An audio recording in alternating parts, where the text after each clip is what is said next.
No va a ser necesario ponerle Evelyn, no va a ser necesario el hospital. Estoy listo. ¿Qué hay que hacer? Llevarlo al hospital, pues. ¿Pero por qué está vestido así? El Frente Amplio le exigió respeto al Partido Socialista luego de que el senador Fidel Espinosa tratara de imbécil a Gonzalo Vinci. Mi estimado telepensante, esta invitación sí que es de la delicia de las delicias del pensamiento. ¿Y sabe por qué?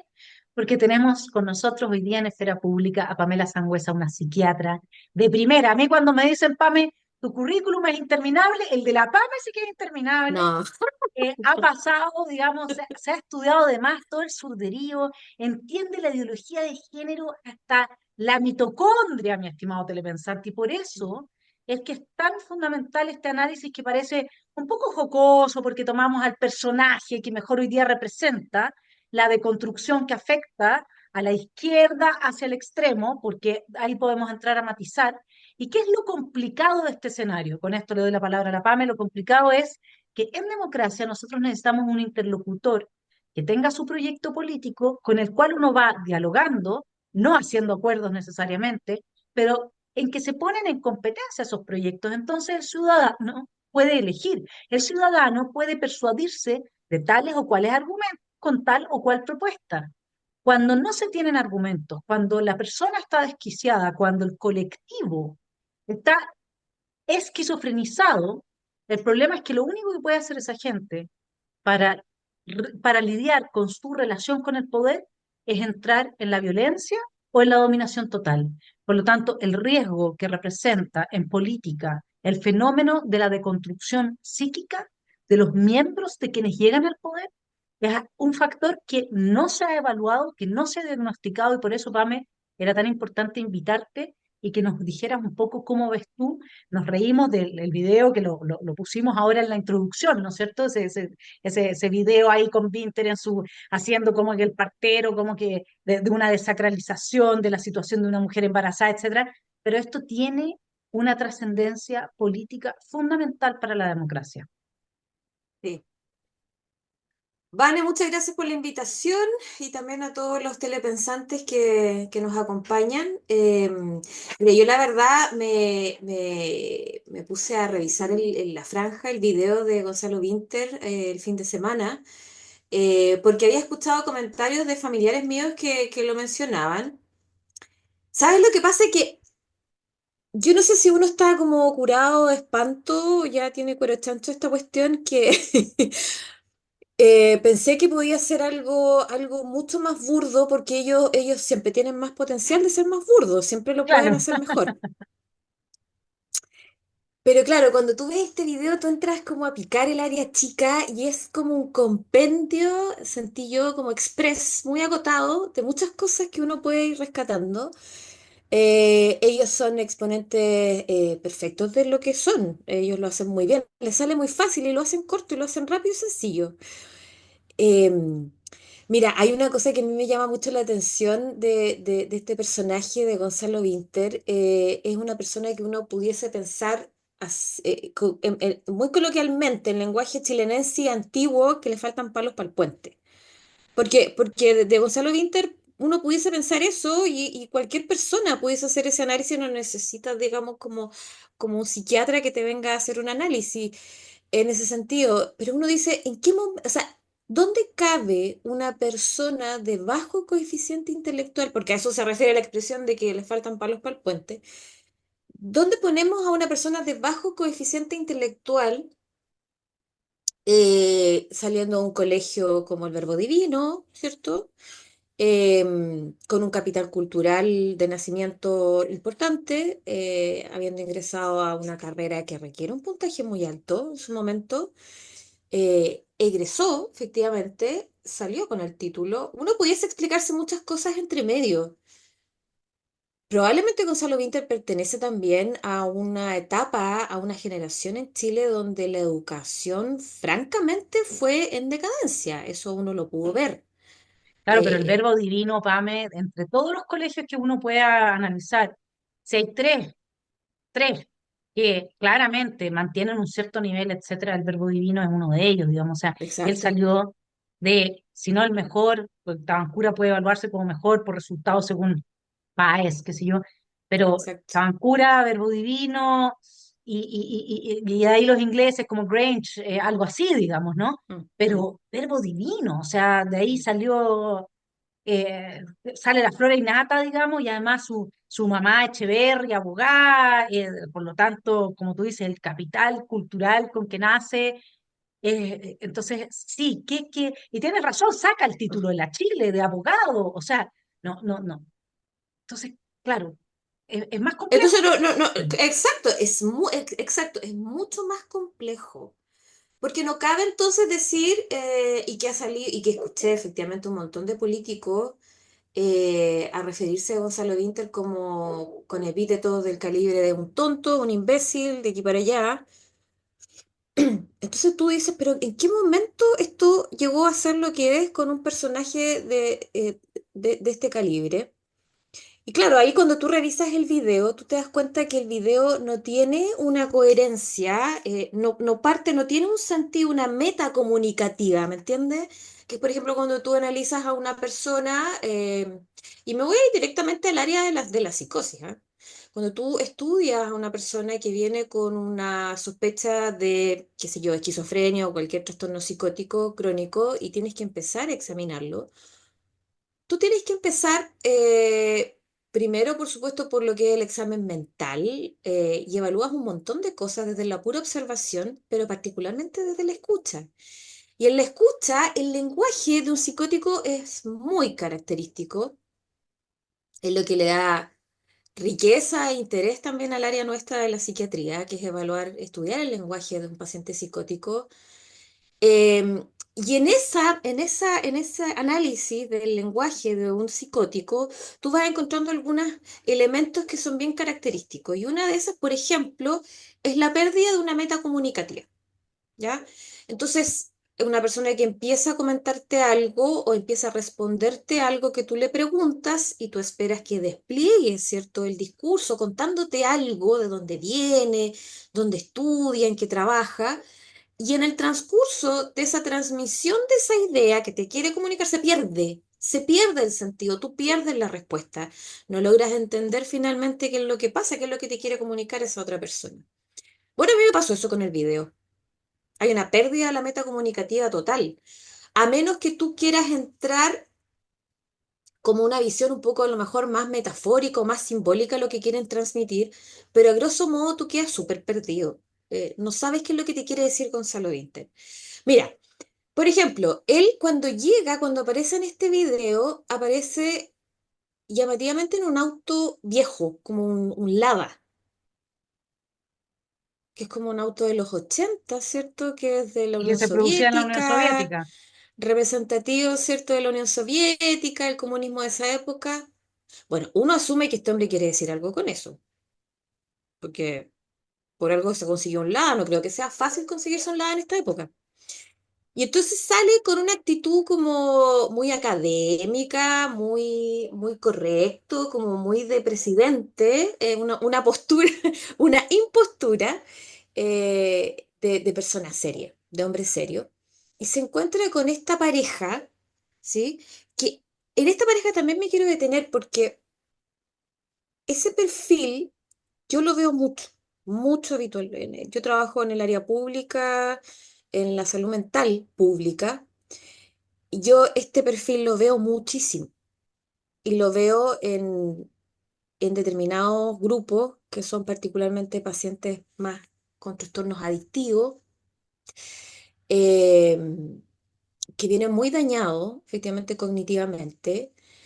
con mucha vulneración desde la infancia, desde sus lugares de origen, que tienen dinámicas relacionales entre ellos también muy violentas, muy agresivas. Entonces yo veo esta pareja y yo me acuerdo de muchos pacientes que yo veo en este segmento poblacional, educacional, cultural y con mucho consumo de droga. Entonces ellos vienen conversando, ella viene con la media guata, un embarazo avanzado, y hablan como a garabato. Él aparece como un hombre que es como un cabro chico, es como el hijo de ella, pero se supone que es la pareja. Da la impresión como que viniese interferido efectivamente como por droga. Yo a él lo veo volado. Sí, y creo que quieren representar un poco eso. Y entonces vienen en esta conversación y se encuentran con este hombre con la impostura de seriedad y aparece este diálogo, ¿cierto? Ella muy inadecuada, perdiendo totalmente la proxemia, lo que decimos nosotros como la proxemia, como esta capacidad que uno tiene que tener, ¿cierto? Ocupando el lóbulo frontal, de que cuando uno conoce a una persona trata de mantener un cierto encuadre, una actitud. Ella está embarazada y se acerca perdiendo completamente el contacto con él, o sea, es como que fuesen amigos de toda la vida. Él en su impostura trata de poner como cierta distancia, pero en el transcurso del video se va perdiendo eso. Y él le dice una frase que es como ahora la frase de moda, que es como, no se habla del cuerpo ajeno. Es una frase súper de moda, ¿eh?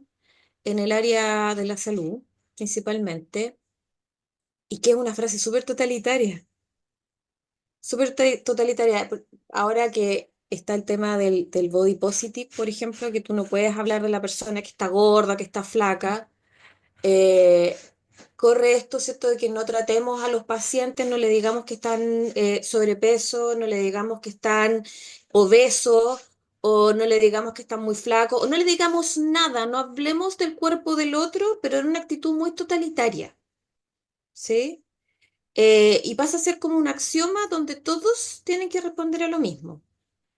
Entonces él le dice, claro, no se habla del cuerpo ajeno, ¿ah? Pero entonces me doy cuenta que tengo que decir que estás embarazada, es como diciendo una obviedad. Sí, claramente está embarazada.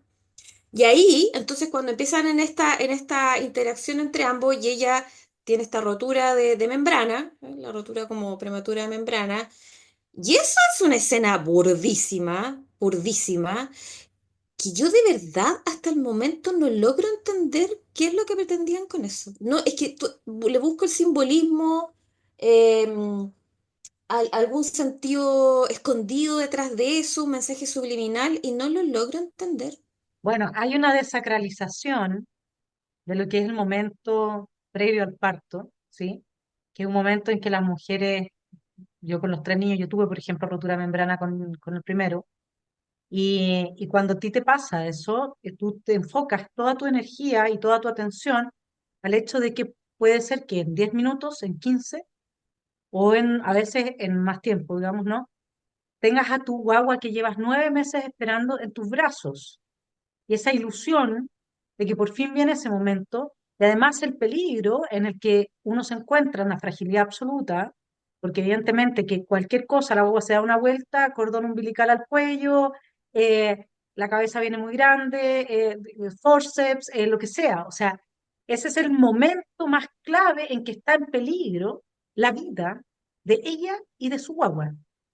Y ahí lo que se hace es realmente a mí me acordaba como, si tú quieres, estéticamente, vibracionalmente, a cuando salía la isquia Asiche, no voy a decir la pechuga o qué sé, voy a decir la teta, porque esa era como la impronta de ella, de ponerse con la teta y la guagua Teta. ahí de una Mm, forma que tú decías, lo que se está tratando de hacer es desacralizar la mm, maternidad mm, cuando es un momento tan sagrado, es en el que tú mm. le das a tu guagua que está llorando de hambre y tú sientes esa satisfacción de esa guaguita que al tomar pecho, ¿no es cierto?, llega a suspirar y se queda dormido, le chorrea las gotas y de la baba ¿ah? Entonces, ese momento de rotura, lo que estamos viendo, mi estimado telepensante, es justamente como la deconstrucción, que es una palabra que poco se entiende, porque al final hay que ver cuáles son los efectos. No es solamente el evento del apruebo con la bandera, que sabemos la sodomización de la bandera. No es solamente la hipersexualización de los niños a través de la ESI, es la desacralización incluso de ese momento en que está en riesgo tu vida y de la persona que va a nacer, que llevas esperando 9 meses. O sea, es el riesgo mismo y la vida misma lo que se desacraliza.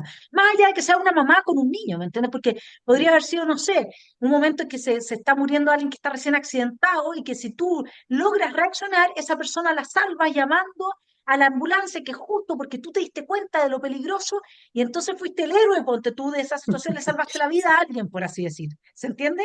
Es un momento de vida o muerte en el fondo. Y ella se queda realmente en ese estado que dices tú que me llega a dar angustia, lo que nos estás contando acá, de que te recuerda a muchos pacientes que tienen ese perfil, que esto no es así como que sacaron a unos cómics No, de alguna... No, esto existe. Me imagino que cuando se habla mucho de los ñoñoínos, y mucho respeto por los ñoñoínos que no son así, pero digamos el estigma que se les ha puesto, qué sé yo, tiene un poco como este tenor, ¿o ¿no? O sea, eso es lo que yo veo en esta situación. sí, sí, y sabes que a mí, volviendo un poco el rewind para atrás de esta pareja que viene caminando, yo te voy a decir el perfil, es un perfil de población, de una población tomada por el narco, donde tú encuentras, este es el perfil, ¿ya? A ver, hace muy poco me ha tocado atender y recibir en el área pública de atención algo que yo no había visto en los 20 años que yo llevo trabajando y que es recibir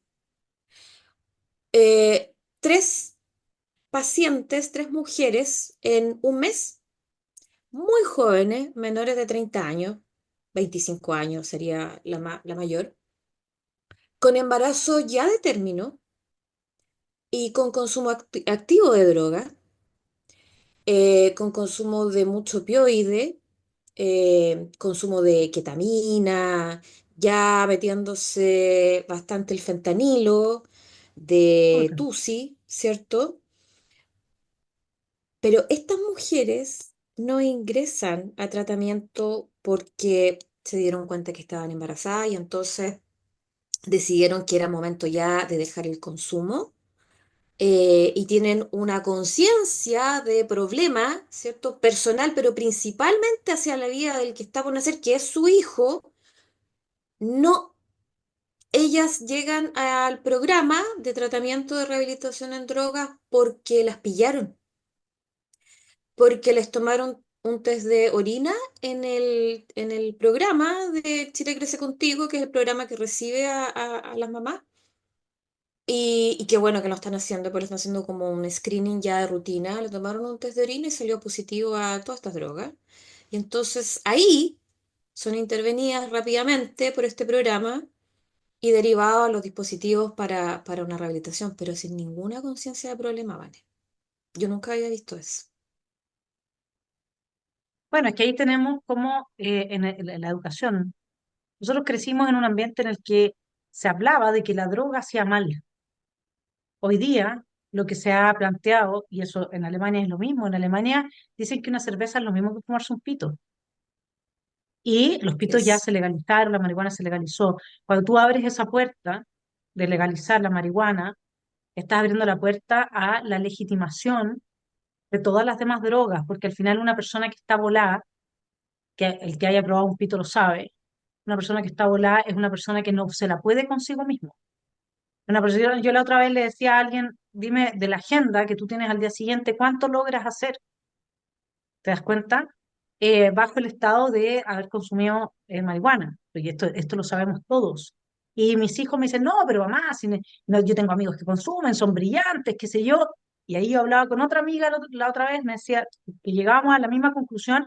Ella vive en el sur, una vida de campo totalmente distinta a la que yo vivo en Santiago, que yo vivo de cerro, porque tampoco puedo decir que soy muy citadina, pero las dos con gente conocida, completamente distinto de un lado de otro, que cuando ha fumado marihuana de manera constante en la vida, llega a los 45, máximo 50, y tú ya empiezas a notar que hay no un olvido que podría ser producto de que uno se va poniendo más etéreo con el paso del tiempo. A mí se me olvidan muchas cosas, por ejemplo, muchas más que antes. Siempre he sido buena para que se me olvide, pero ahora se me olvida más. No, es simplemente que tú, una persona, si tú tratas de hacer un relato lineal como el que estamos haciendo acá, de causa-efecto anclado a una cierta realidad, transmitiendo una perspectiva que tiene una lógica, y no siguen la lógica de la idea. No, ya no pueden, ya no te pueden seguir una conversación. Esto que yo acabo de hacer, mi estimado telepensante, una persona que ha fumado marihuana, siempre van a haber excepciones, pero que en general la experiencia que ha fumado marihuana por muchos años, sobre todo si partió antes de los 15, pero muchos años, no, lo que usted acaba de entender que yo dije, no lo entiende, no lo puede seguir, ya me perdió, Mm, ya mm, perdió la atención en lo que yo estoy diciendo, mm. porque no es capaz de sostener esa concentración. Ujú. Así es, así es. Y Ahora eso a que la tú gente dices no es se le dice eso. no, no. Y eso que tú dices es súper importante. A ver, la escalada, porque yo te estoy hablando de embarazadas consumiendo Tusi, que es una mezcla entre anfetamina, ketamina, es un mix de cosas, es una droga sintética, ¿ya? Ketamina, que es un anestésico. Eh, esas mujeres súper jóvenes que están consumiendo estas drogas, estando embarazadas, y que no tienen conciencia de problema porque lo refieren como tal. Si a mí no me hubiesen pillado, yo habría seguido consumiendo porque no veo que sea un problema y porque por otro lado no puedo salir del problema y ya no me interesa salir del problema. Esas mujeres partieron el consumo a los 11 12 años de marihuana, justamente. Y parten en una época efectivamente en que la percepción de riesgo baja considerablemente y eso está en las encuestas que hacía en ese tiempo el Senda, digamos, el CONASE en esa época, ahora el Senda, el organismo encargado de hacer encuestas poblacionales a nivel nacional, tremendas encuestas de estudios, ¿cierto?, de la población donde se medía en la población adolescente particularmente la percepción de riesgo. Y ese fue un punto de inflexión que se produjo hace aproximadamente unos 15 años atrás donde los niños en los colegios empiezan a creer y a asumir que la marihuana no es tan riesgosa. Es más, si yo te pudiera contar la droga que cuesta más sacarle a las personas que buscan ayuda para desintoxicación, es la marihuana. Es que ya teniendo consumo después progresivo de otras drogas, cocaína, pasta base, tú logras sacar la pasta base un rato, logras sacar la cocaína, pero anda a sacarle la marihuana a ese cristiano, es muy difícil. Porque ellos mismos te dicen, pero es que yo fumo de la natural, lo mío es natural. Y de hecho no te aceptan los medicamentos porque son químicos, pero fuma marihuana, porque el químico le va a hacer mal, no la marihuana. Entonces yo Claro, a ellos les pero digo, ¿cachai? Que la cuestión, entonces yo te hago una canasta con hongos, le ponemos peyote, ¿qué más? San Pedro, y pásate el día, como si total todo es natural, pues, ¿sí? ¿Cachai? O sea, sí, bajo esa perspectiva, que yo la entiendo porque está muy instalada eso, y porque hay un elemento en la marihuana que efectivamente aislándolo de los otros THC, ¿no? De los otros elementos, ha sido como un paliativo para las, digamos, síntomas de una serie de enfermedades crónicas, etcétera. Y eso está dentro de él. Pero acá lo que se ha hecho es una campaña, desde mi punto de vista, de silenciamiento sistemático de cuáles son las consecuencias del consumo de marihuana y al mismo tiempo se ha promovido la captura de los territorios por parte del crimen organizado alias narco, que hace un negocio de 16.000 millones de dólares anuales en Chile, y ¿quiénes son los que llegaron al poder? De la mano de la crisis del 18 de octubre, que estuvo impulsada por primera línea y gente que está vinculada a todo este mundo, bueno, quienes hoy día están representados por Winter, que vendría siendo la continuidad y radicalidad de Boric. o sea, sí, sí, yo cuando hablo con mis pacientes, eh, ellos son bien genuinos cuando conversan, ¿no? Entonces, cuando ya están bien y están más lúcidos y se han desintoxicado, siempre terminan hablando de política, es muy divertido eso. Eh, Y claro, tú ahí vas viendo ciertos perfiles. Efectivamente, estos chicos, estos jóvenes trabajaron mucho en el tiempo de la primera línea, estuvieron ahí, estuvieron súper convencidos, pero estaban súper drogados. Finalmente ahí lo que había era una persona comprometida de conciencia que necesitaba algo para sostener el consumo, y ese algo basta en un par de lucas, un par de lucas para comprar, no sé, un marciano, o, una papelina, ¿cierto? Y listo, ya con eso hicieron el día. Ellos con eso hicieron el día.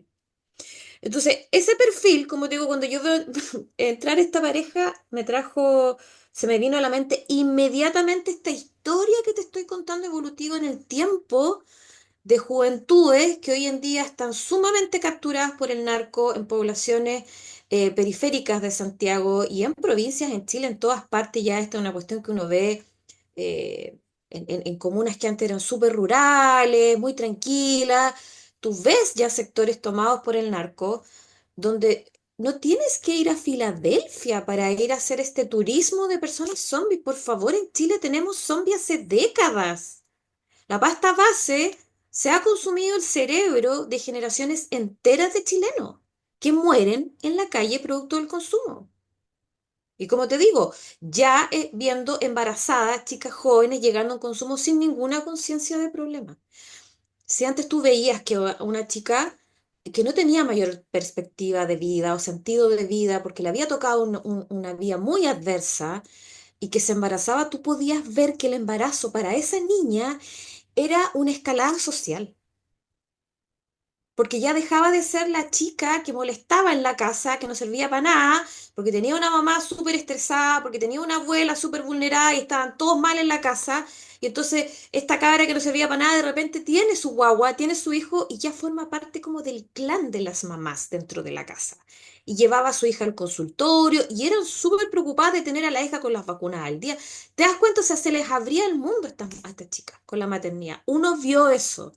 Yo te puedo asegurar que donde yo menos he escuchado la palabra aborto es en las poblaciones vulnerables, los segmentos socioeconómicos bajos. Yo no escucho de esa palabra. Te podría decir que en los últimos 5 años quizás he escuchado a una que otra chica joven, pero ya estudiando en la universidad, que es distinto. Ya estudiando en la universidad, con gratuidad, logrando una escalada social en ese sentido, yo ahí ya empecé a escuchar que querían invocar, por ejemplo, la ley del IVE, de interrupción voluntaria del embarazo, de las tres causales, que sí. Pero los últimos 5 años, una que otra, y con esta característica, ya entrando en la universidad. El resto de las chicas no, ¿ya? Mira, ahora te quería hacer una pregunta, porque uno tiende como a ver a este Vinter y yo al menos a mí se me viene inmediatamente el dictador de Chaplin, ¿ya? Como que esos gestos que tiene son como un tirano, como un Hitler, pero, pero que alguien lo está haciendo en forma cómica, porque hay algo de cómico, hay algo de extraño en la rigidez de su cara, en su mirada, en sus expresiones. Hay algo muy extraño en Vinter y yo, esta es mi bola, pero yo no soy psiquiatra, así que solamente así como intuitivamente, ¿no? Y ya dije, hagamos el ejercicio de compararlo con Boric, ¿ya?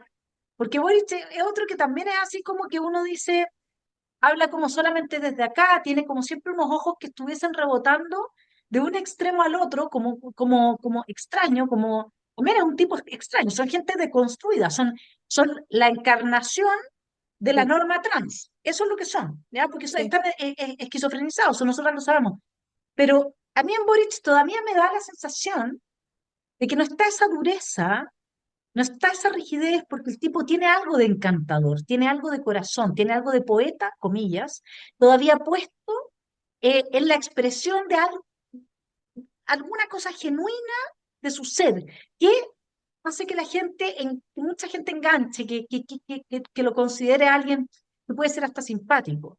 En cambio, la sensación que me da con Vinte es que es un tipo que está totalmente desconectado de su corazón, como que Totalmente, totalmente.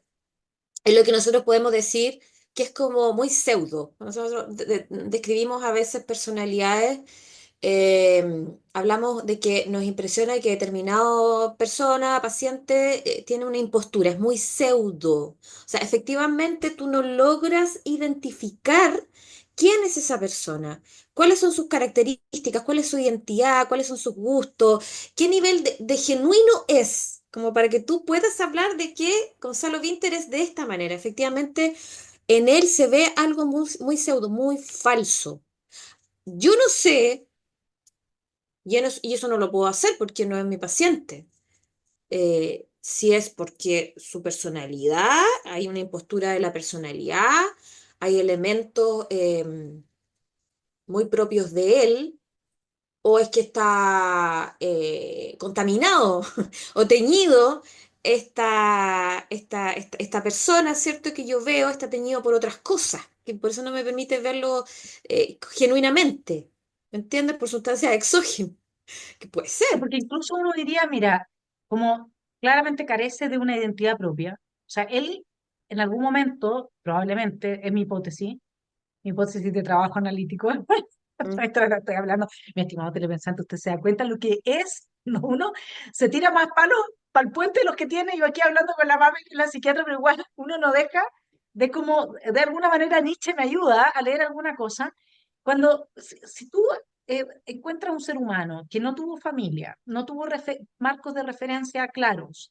culturales, que no tuvo ninguno de los vínculos que culturalmente te unen a tu mundo, que no tuvo padres como referentes, que no tuvo una comunidad más amplia que su familia, etcétera, y, y lo ves impostando una identidad, tú dices, bueno, yo lo entiendo, tiene lógica, pero como vuelvo al análisis inicial tuyo, la situación e incluso Gabriel Boric, que probablemente tenía una situación mucho más despelotada familiar, ¿ya?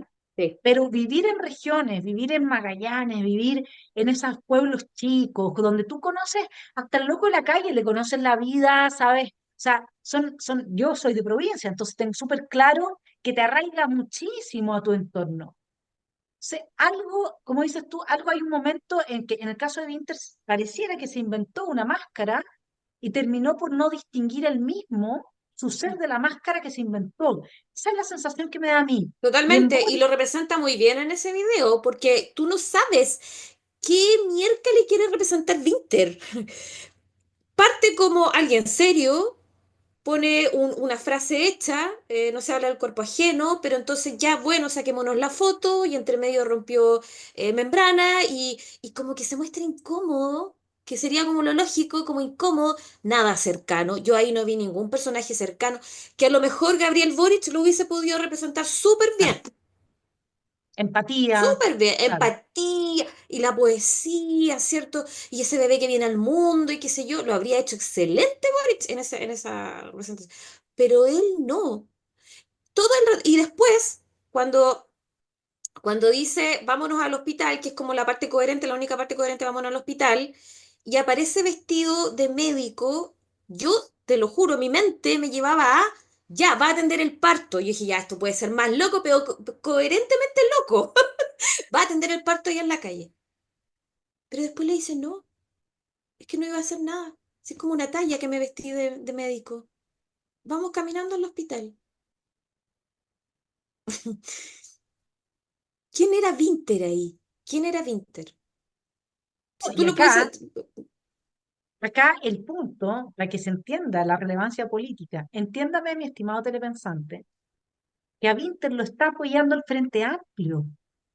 No es que nosotros estemos hablando de un loquito que viene por fuera a tirarse en la primera vuelta y que tiene, no sé, unas lucas que puede ir de candidato y juntó las 10.000 firmas. No, nosotros estamos hablando de que quienes hoy día constituyen el gobierno y que uno dice los comunistas son peores, porque hay mucha gente que dice que el Frente Amplio no es tan tremendo como los comunistas, que los comunistas son mucho peores, apoyan a este personaje, lo cual es peor todavía. Esto es peor, esto da susto. Porque que en su momento haya salido Boric, hayan hecho la estrategia, porque todo esto de que él fue el único que firmó el acuerdo por la nueva constitución y etcétera, sabiendo que con eso abrían el proceso para legitimar la nueva constitución que iba a destruir Chile con todo su proyecto a través de la institucionalidad que les convenía todo el rato, pero hicieron todo como que, entonces él quedó como el traidor, pero al mismo tiempo le ofrecieron. Ya, todo eso tiene que ver mucho con el contexto histórico del momento. Pero acá Winter es, o sea, de todos, es realmente un candidato que te da susto, que tú dices, no es posible entenderse en lo más mínimo con alguien. Además, todo lo que ha propuesto, desde el Banco Nacional de Espermios y de Óvulos hasta, es todo así como una cosa realmente Sí, desquiciada. desquiciada. Y ¿sabes lo que me da rabia, Vanessa? Aquí ya me va a empezar a ponerte rabiosa. Que en esta impostura de tratar de parecer del pueblo es que no te puede resultar más mal. No te puede resultar... Eso es imposible. ¿Cómo le vas a hablar de eso a alguien que hoy en día, sinceramente, yo no sé cómo está parando la olla a fin de mes? Yo no tengo idea porque lo pregunto. Y se lo pregunto a mis pacientes siempre, ¿cómo está sosteniendo la semana? ¿Cómo está sosteniendo el mes? Yo no sé cómo están llegando a fin de mes, los que no, digamos, ayudan al narco en eso, digamos, ¿ah? Porque ya se ve mucho de eso también. Em, pero ¿cómo le va a hablar Winter a esta población, a este pueblo, de un banco de espermatozoides y de óvulos para tener guagua? O sea, no le Es puede que es otra salir cosa más que, mal. Ahora, en el video hay una cosa que me llama harto la atención, fíjate, otra cosa que me llama mucho la atención, que es que ella, que está embarazada de verdad, ella es una comediante, es bien conocida, eh, y no es mala comediante, ella está embarazada de verdad. Eh, Viene con una carpeta como de la guagua, ¿cierto? Como con los papeles de la guagua, y la carpeta es rosada. No sé si te diste cuenta. Y no entonces, repararon. sí, y es rosada. Y cuando le cuenta y le dice, le voy a poner a mi hijo Gonzalo. Ah, no, dice, perdón, mi hija es niña. Se va a llamar Mira, Gonzala. Ya, pues, ¿cómo no? No es que González, no sé, no es que elige. ¿Por qué no, es rosado? que le asignaron sexo al nacer.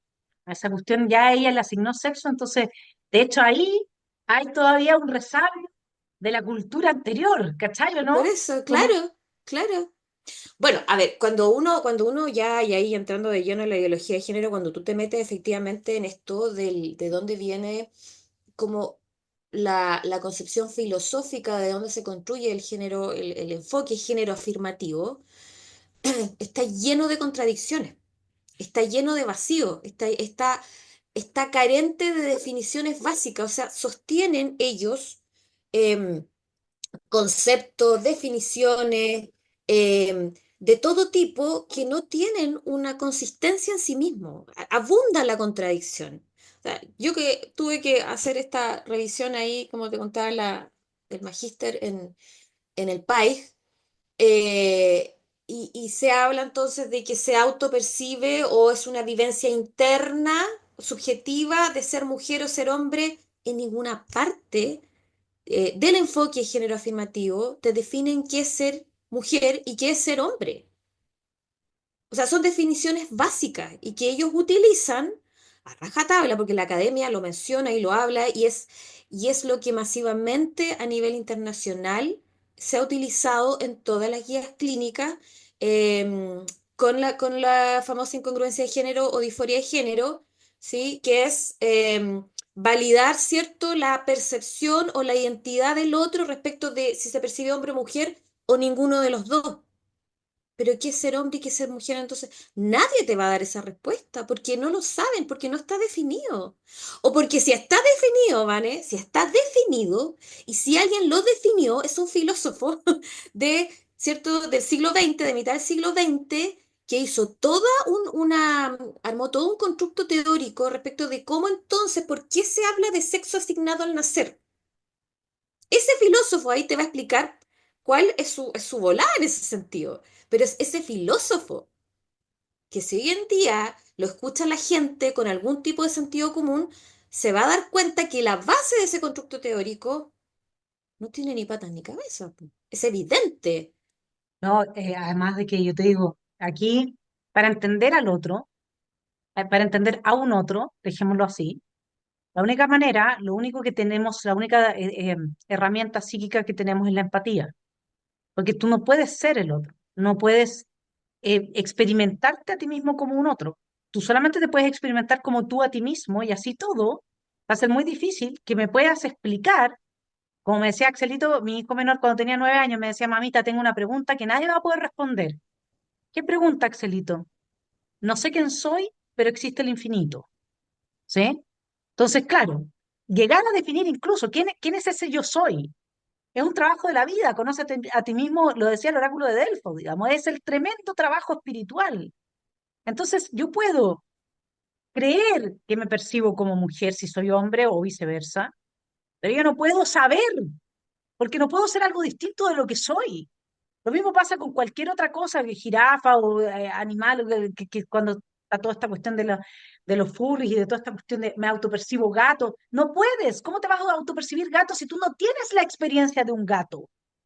No puedes saltar de un árbol a 5 metros y quedar agarrado con las garras. Entonces, ¿cómo va a decir un hombre con la constitución biológica que tiene o una mujer que puede llegar a sentir lo que es ser del sexo opuesto? Es que es completamente imposible. Y tú lo vas a ver en la empatía, y la empatía tiene las dos maneras. Tiene una forma que es la espontánea, que es cuando yo veo a otro llorar y me conmuevo y lloro con él, que es espontáneo, y tiene la otra forma, que es racional, que es que yo me tengo que dar explicaciones para decir, mira, esta persona está padeciendo, tiene un problema, tengo que tener compasión, ya, a ver, voy a tratar de comprender el problema de la persona, pero no existe esa cosa de, entonces yo me autopercibo que soy mi mamá.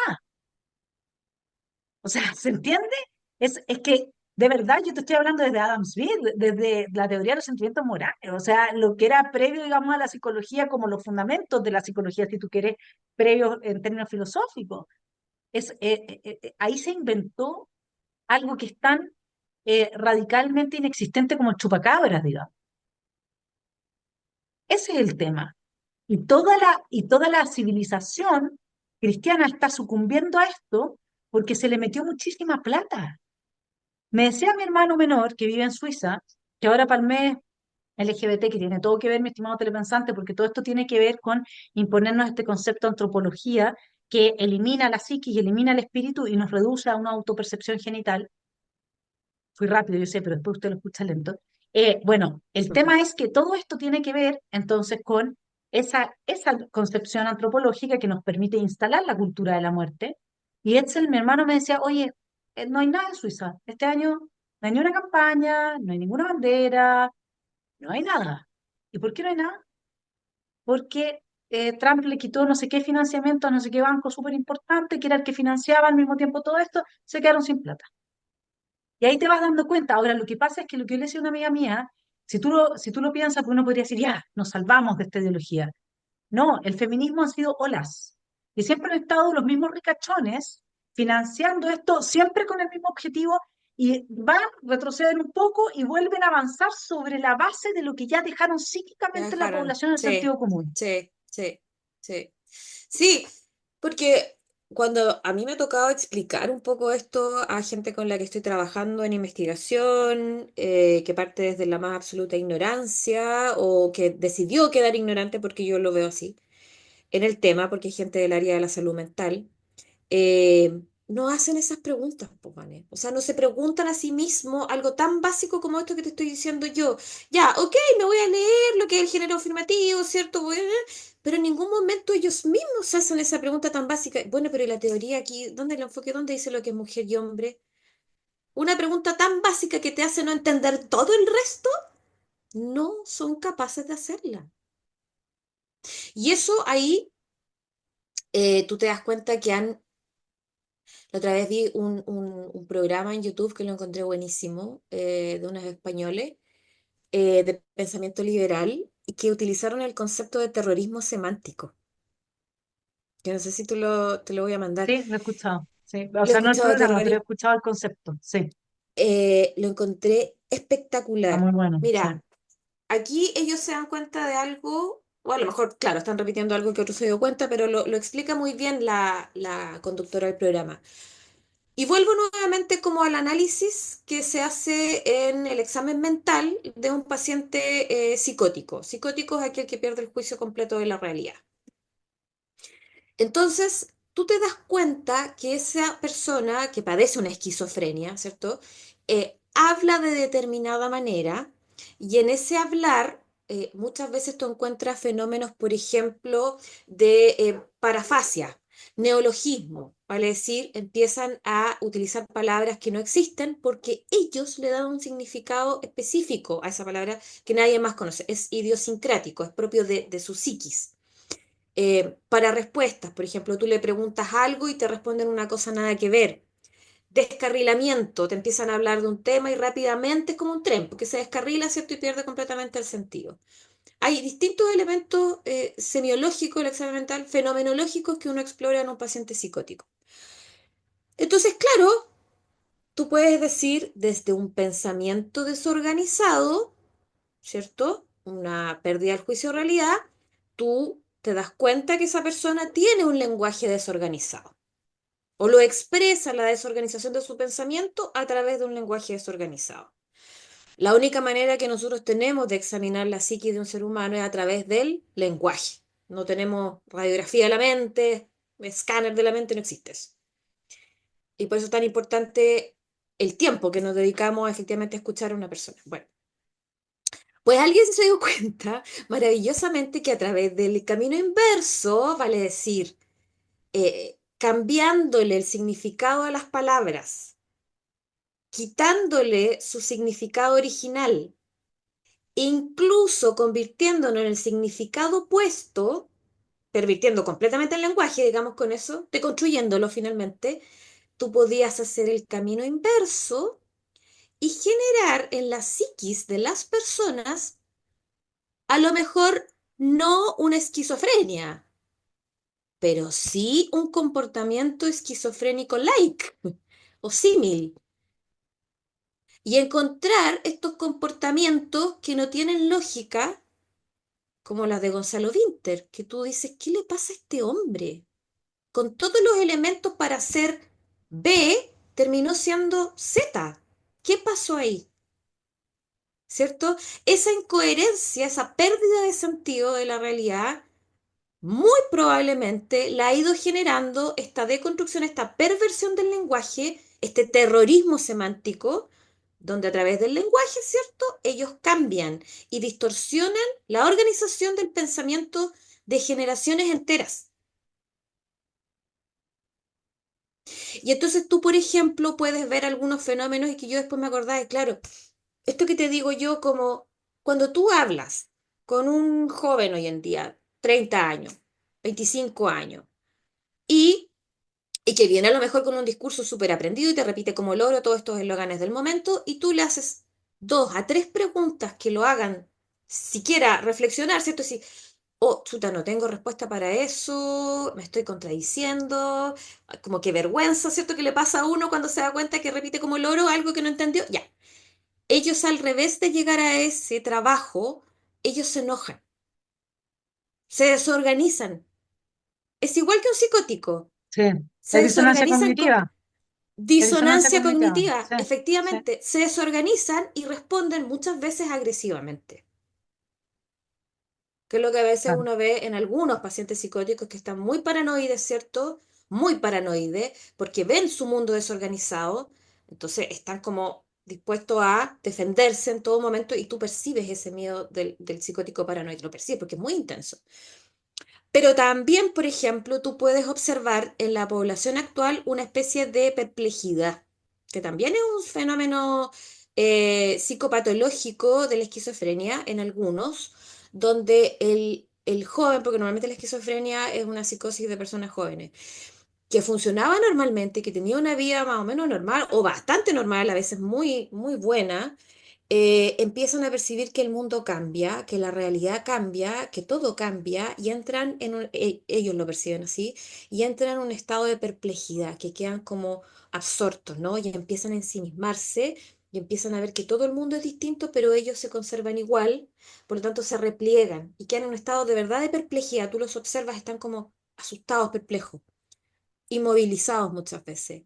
Yo lo veo eso en estas generaciones cuando también, o en las personas con las que yo me desarrollo normalmente profesionalmente, cuando saben que esto no está bien, se enteraron que esto no tenía ni patas ni cabeza y se dieron cuenta, pero el discurso era tan fuerte y lo repitieron y empezaron a repetirlo y a hablarlo.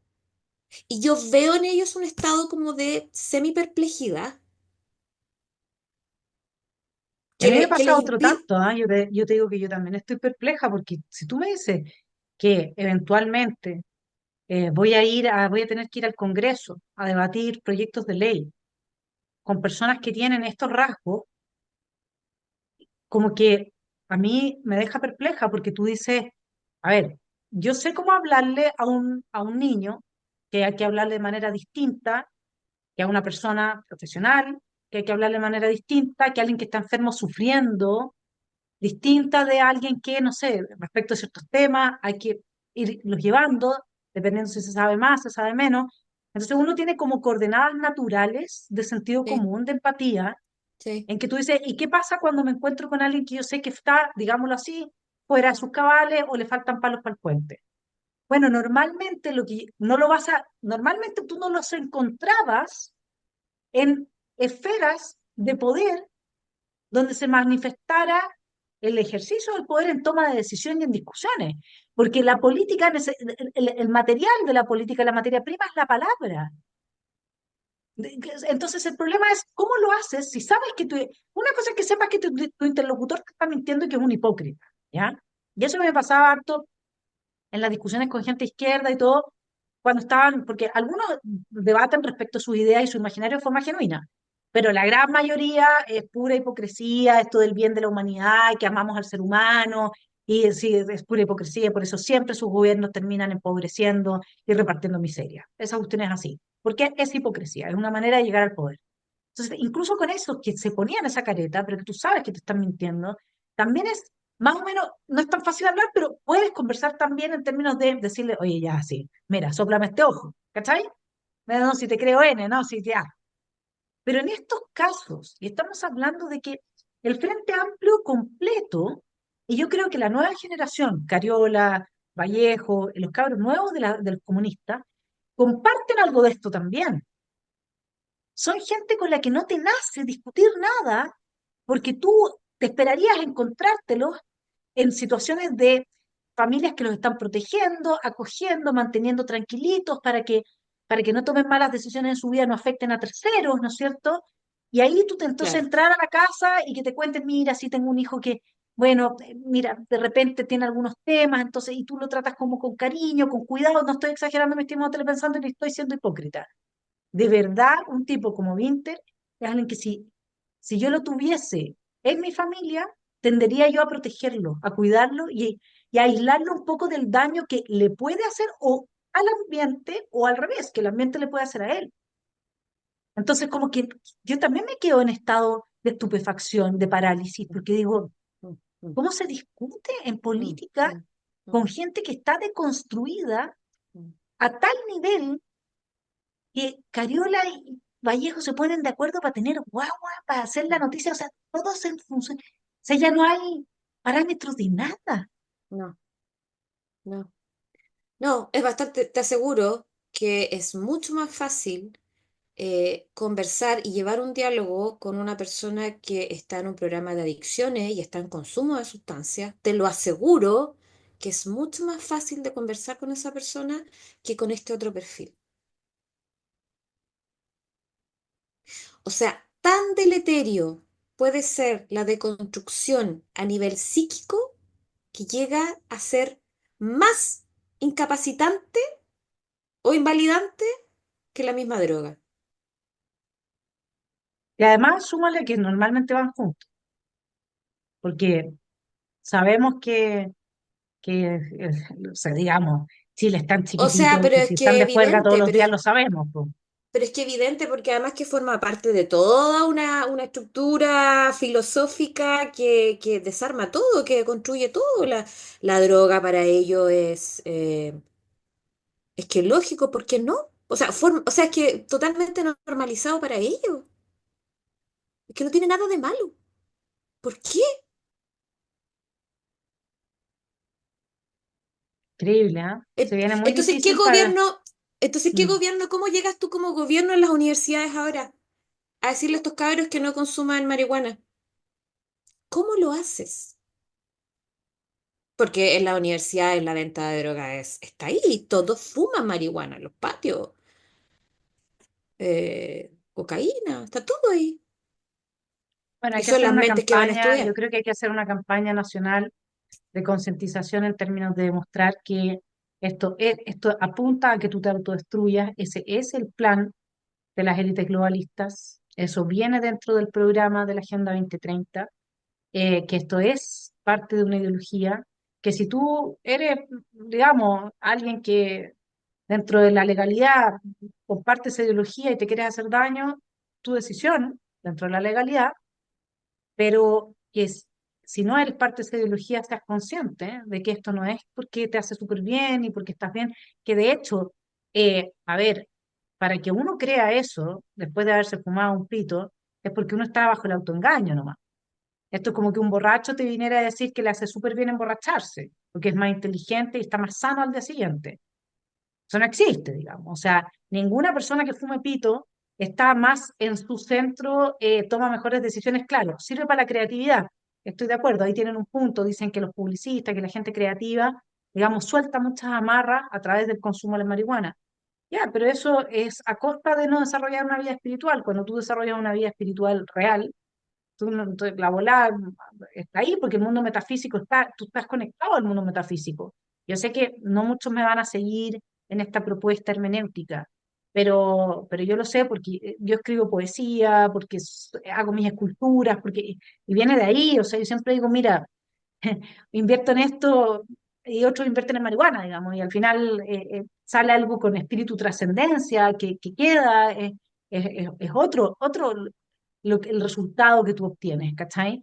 Entonces, hacer consciente de qué es lo que tú te estás perdiendo. O sea, sí, ya Axelito, mi hijo menor, en el colegio me decía, mamá, hoy día van a ir compañeros míos a la protesta a favor de la marihuana, no sé a dónde, ponte tú. Y así como, ya, yo, ¿qué es lo que hice con mis niños al menos? Los llevé a visitar parientes que eran consumidores. Les decía, bueno, si ustedes quieren quedar así, go on, go ahead. O sea, es tu decisión. Entonces, al final, lo único que uno puede hacer como madre en estas cosas es realmente ir y mostrarle a tu hijo, ¿te gustaría quedar así? ¿Te gustaría hacer eso?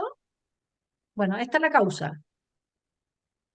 Y ahí yo te diría que es donde se puede hacer un trabajo mayor, que de hecho en un plan nacional no tendría por qué ser meramente propagandístico. Podría ser perfectamente con gente que tiene la experiencia de salir de la droga, que eso se hizo mucho tiempo, que vuelvan a ir a los colegios, vuelvan a contarles, vuelvan a decirles qué es lo que significó para ellos, y a través del testimonio, ¿no es cierto?, creen esta conciencia, les muestren fotos de cómo estaban. O sea, eso se podría organizar en un eventual gobierno de Johannes, por ejemplo. Sí, totalmente. Las intervenciones tienen que ser desde mucho más chicos. O sea, la universidad ya es terreno, llegamos tarde. Cuando llegamos a la universidad llegamos súper tarde. El nivel de consumo ya está partiendo en un octavo básico, antes. A ver, séptimo básico, 14 años. Estamos hablando de niños, 12 años, sexto básico. Tienes que partir en la enseñanza básica ya con esto.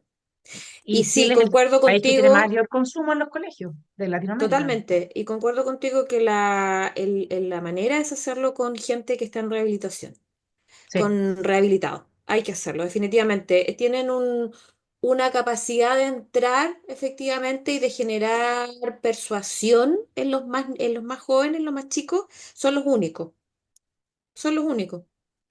Em, Intervenir a nivel de la familia, porque esta es una cuestión que es un flagelo ahí a nivel familiar. Porque si están partiendo tan chicos, 11 años, es porque los dos papás consumen, o uno de los dos, los tíos, son familias que viven en hacinamiento, mucho hacinamiento, en un sitio, porque antes la gente, el clásico, los abuelitos pudieron tener una casa y un patio grande. Hoy en día nadie puede tener nada. Entonces todos viven, todas las generaciones que vienen después, posterior a esas, viven en ese sitio y se dividen el sitio. Entonces sí. vienen los abuelos, después vienen los tíos, otro tío por acá y acá la nieta que recién tuvo guagua. Entonces en todo ese ambiente hay consumo. Hay que intervenir efectivamente a nivel familiar.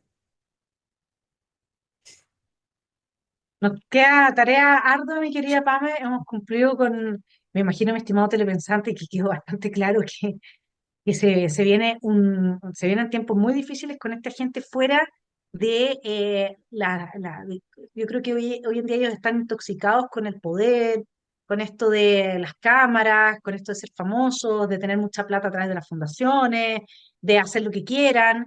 En el momento en que toda esa intoxicación pase, vamos a verlos con su verdadero rostro, como decía Oscar Landerreche, tratando de transformar a Chile en un maldito infierno de nuevo. Y este es el tipo de psiquis al que nos enfrentamos. Me parece gravísimo, porque de verdad que la gente, incluso del Frente Amplio, porque el Frente Amplio habrá matices, gente más radicalizada, más radicalmente enferma y gente menos radicalmente enferma, pongámoslo así. Que nadie se haya dado cuenta de que llevar a Winter era muy mala idea, pero muy. A mí me da, tengo como dos posibilidades pensándola. Una es que en definitiva perdieron la conexión con la realidad total, absoluta, producto del poder, de este emborrachamiento y todo, que pasa.